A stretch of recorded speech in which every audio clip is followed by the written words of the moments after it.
रुद्रपुर गांव में सन्नाटा बस रहा होता है। आज फिर से गांव में एक और मौत हो गई थी और हर कोई इसके बारे में बातें कर रहा होता है। अरे जब सभी गांव वालों को पता है कि हमारे गांव से सटे जंगल में जो कोई जाता है तो वापस लौटकर नहीं आता है, तो फिर वहां कोई क्यों ही जाता है। अरे मैंने अपने पति को मना किया था कि जंगल के रास्ते ना जाए, लेकिन नशे में तक कहते रहे। मैं भी तो देखूं आखिर जंगल में ऐसा क्या है। और मैं मना करती रही लेकिन उन्होंने मेरी एक नहीं सुनी। अरे केसरी भाभी में तो मोहन को समझाता था कि इतना नशा ठीक नहीं है, और नशे की हालत में देखो अपनी जान गंवा बैठा उस जंगल जाकर। रुद्रपुर गांव से सटा एक घना जंगल था। उस जंगल में जाने वाला इंसान कभी लौटकर नहीं आया और ये बात गांव वाले अच्छे से जानते थे, लेकिन फिर भी जाने अनजाने में जो कोई भी उस जंगल में जाता वो भगवान को प्यारा हो जाया करता। गांव में हर महीने 4 से 5 मौतें हो रही थी। अरे गोपाल, कैसा है? आज तो बड़ा उदास लग रहा है। अपने जिगरी दोस्त के जाने के बाद गम में डूबा हुआ है। क्या बताऊं दया भैया, मैंने उसे जंगल में जाने से मना किया था। वो तो मुझे भी जंगल खींच कर लेकर जा रहा था, लेकिन मैंने उसे जंगल जाने से मना कर दिया।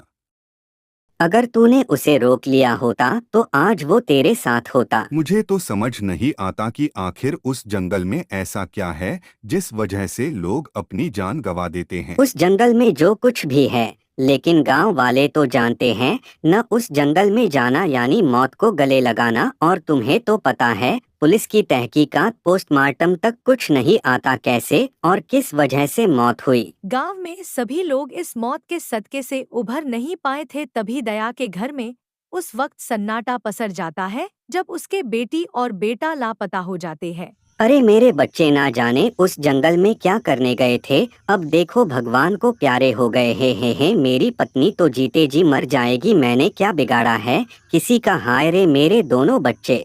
भैया, मेरे पति की तो लाश भी मिल गई थी, आपके दोनों बच्चों की लाश तक भी नहीं मिली। नहीं मिली केसरी, नहीं मिली। अब तो ऐसा लग रहा है वो जंगल भूतिया हो गया है, जहाँ गांव के लोग जाते हैं और गायब हो जाते हैं। मैं तो कहता हूँ दया भैया, इसका समाधान हमें सरपंच जी से निकालना पड़ेगा। अब सभी गांव वाले सरपंच के पास पहुंचते हैं और अपनी सारी परेशानी बताते हैं। सरपंच भी इस बात को गंभीरता से लेता है और जंगल जाने वाले रास्ते पर एक बोर्ड लगवाने का फैसला लेता है, जिस पर लिखा होता है यहाँ जाना मना है। ये अच्छा किया सरपंच जी ने। इस बोर्ड को पढ़ने के बाद शायद ही कोई इस जंगल में आएगा। उस बोर्ड के लगने के अगले दिन केशरी जब पास के कुआं पर पानी भरने जाती है तो वो देखती है कि कल जो उन्होंने यहाँ जाना मना है का बोर्ड लगा था तो वहाँ नहीं था। अब ये बात केसरी गांव वालों को बताती है।